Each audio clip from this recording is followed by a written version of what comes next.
those. Okay, before we go into groups, I want to talk about your email signature. Everybody at this table should have a strategically crafted email signature that helps their audience know who they are and what they offer. Okay? No jargon, no cliche, nothing cute. I talked to a job seeker today who was very proud of his cute tagline, which was, I create order out of chaos. You've all heard it. What the heck does that mean? You know what? Everybody that does your job says they're going to create order out of chaos. So first of all, you didn't tell me, nobody here can tell me what industry or profession the dude was in, right? But beyond that, once you're in the industry or profession, it's just cliche. Okay? So I would say keep the jargon and the cliche out of your signature. When somebody sees that signature, even if they don't read your email, whether it's long or short, when they see your signature, they should say, oh yeah, now I remember what she does. Okay? I put my email signature, like I mentioned, if you invite me to connect, we copy and paste that into the responses back. I've sold product and gotten users and evangelists because of that. I don't trust you to read my profile and get everything, but I do trust you to read my 4-line email signature. I do it in introductions. So let's say that we're first degree contacts and I want to meet you, okay? So I send you a message through Donna. I write a message to both of them, and I put my email signature in both. Because you get that, you're not going to go look at my profile and see whether, you might take 3 seconds on my profile, but you'll certainly take 3 seconds on my signature if it's right in front of your face. Okay? All right, let's talk about groups, and now I'm going to get back to your question. LinkedIn Answers is my favorite feature. LinkedIn Groups is amazingly powerful, and I'll tell you why. This is only the second time I've talked about this specific tactic. Tell me your first name again. Christina. Christina said that she goes into groups and she starts discussions. Do you ever respond to discussions that are already there? And then you have your own groups. Okay. LinkedIn Groups is a place where you can go find people who are interested in a certain thing. Okay? So that could be, you could be in a group because we're in the Phoenix area. You could be in a group because you're an alumnus of a certain school. You could be in a group because you're in a certain industry or profession. There are, I think right now there's close to 1 million groups on LinkedIn. Let me give you my favorite example. There's a professional speaker in Salt Lake who, does anybody know who hires speakers? Corporation. Meeting planners. Yeah. There's a job title called meeting planners, and an association hires a meeting planner, and the meeting planner finds speakers. So speakers are courting meeting planners. So this guy went out, looked for meeting planner groups on LinkedIn, and he found a few. He found the official meeting planner association group, and he found this one, and he found that one. He thought, you know what, I'm going to start my own. He started a meeting planner group. He's not one, never wants to be one, because he makes more in one speech than they do in 1 month. But he started a group for them, and now there's 10,000 meeting planners in his group. Interesting? Good? Amazing. One of the things that LinkedIn gives you as a group owner is it's a relatively new tool. It's called an announcement. Have you used this? It's basically an opt-in newsletter.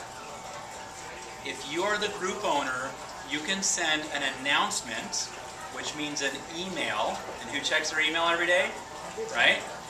You get to send an email to every member of your group, unless they specifically opted out. And most of the time I think people are staying in. They just accept the defaults. He can now send every 8 days a newsletter to 10,000 meeting planners. Can you imagine having 10,000 of your target audience and being able to message them that often? It's awesome. That's not the most powerful part of groups though. It's awesome and I love it. Group discussions came out around a year or 2 ago. I don't know. I think it's kind of relatively new. Group discussions is kind of cool. A lot of opportunity for spam. If you go out to a group and you look at the discussions, there's a lot of self-promotion and a lot of spam. So what you need to do, like we talked about LinkedIn Answers, you need to have discussion whether you're starting it or participating in it in a way that you're respecting your colleagues, right? Respect is a big part of all this social communication. You're respecting your colleagues, you're asking questions or throwing things out in the vein of respect, okay? So here's what happens. Let's say that you find a group, you didn't start it, but you find a group with, say, 20,000 people, which is, I don't know, it's not too big, not too small. And you host a discussion in the group. Does anybody know what happens to that discussion? Goes out Goes to email. all the 20,000. It's on the page.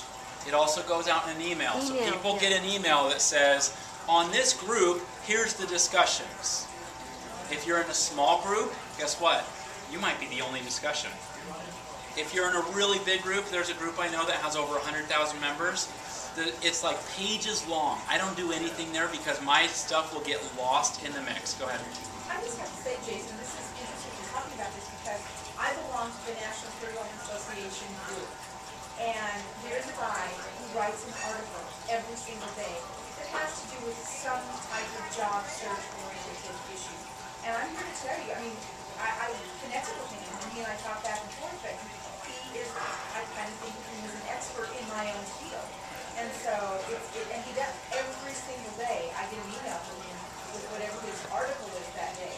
If he crosses the line once or twice, what you think of him as will go down significantly, right? But so far it sounds like he's doing a good job of it. I probably wouldn't do it every day. Yeah, well, it seems like, well, I'm gonna, what do you do? I mean, does he just write articles?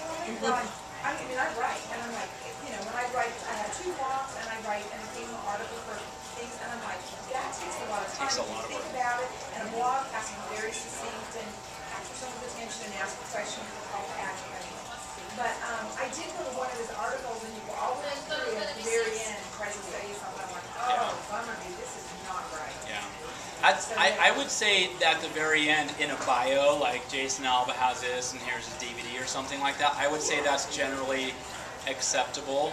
Let me pause again on your comment about writing, and this goes into the time factor. There's a word I love.